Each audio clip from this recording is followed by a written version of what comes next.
पुरुषोत्तम योग। इस प्रकार दूसरा स्थूल शरीर धारण करके जीव विशेष प्रकार का कान, आँख, जीभ, नाक तथा स्पर्श इंद्रियां प्राप्त करता है, जो मन के चारों ओर स्पुंजित है। इस प्रकार वह इंद्रिय विषयों के एक विशिष्ट समुच्चय का भोग करता है। तात्पर्य: दूसरे शब्दों में, यदि जीव अपनी चेतना को कुत्तों तथा बिल्लियों के गुणों जैसा बना देता है तो उसे अगले जन्म में कुत्ते या बिल्ली का शरीर प्राप्त होता है, जिसका वह भोग करता है। चेतना मूलतः जल के समान विमल होती है, लेकिन यदि हम जल में रंग मिला देते हैं तो उसका रंग बदल जाता है। इसी प्रकार से चेतना भी शुद्ध है, क्योंकि आत्मा शुद्ध है, लेकिन भौतिक गुणों की संगति के अनुसार चेतना बदलती जाती है। वास्तविक चेतना तो कृष्ण भावनामृत है। अतः जब कोई कृष्ण भावनामृत में स्थित होता है तो वह शुद्धतर जीवन बिताता है, लेकिन यदि उसकी चेतना किसी भौतिक प्रवृत्ति से मिश्रित हो जाती है तो अगले जीवन में उसे वैसा ही शरीर मिलता है। यह आवश्यक नहीं कि उसे पुनः मनुष्य शरीर प्राप्त हो। वह कुत्ता, बिल्ली, सूकर, देवता या 84 लाख योनियों में से कोई भी रूप प्राप्त कर सकता है।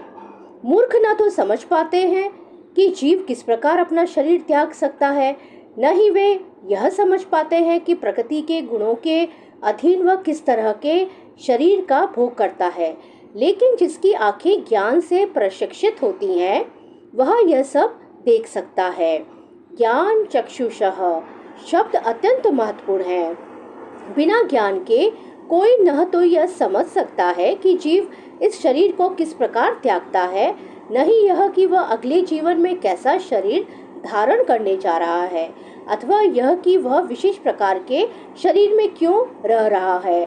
इसके लिए पर्याप्त ज्ञान की आवश्यकता होती है, जिसे प्रामाणिक गुरु से भगवत गीता तथा अन्य जैसे ऐसे ही ग्रंथों को सुनकर समझा जा सकता है। जो इन बातों को समझने के लिए प्रशिक्षित है वह भाग्यशाली है। प्रत्येक जीव किन्हीं परिस्थितियों में शरीर त्यागता है, जीवित रहता है और प्रकृति के अधीन हो भोग करता है। फलस्वरूप वह इंद्रिय भोग के भ्रम में नाना प्रकार के सुख दुख सहता रहता है।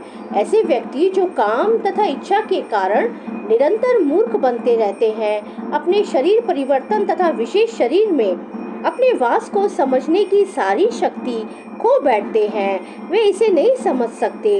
किंतु जिन्हें आध्यात्मिक ज्ञान हो चुका है, वे देखते हैं कि आत्मा शरीर से भिन्न है और यह अपना शरीर बदलकर विभिन्न प्रकार से भोगता रहता है।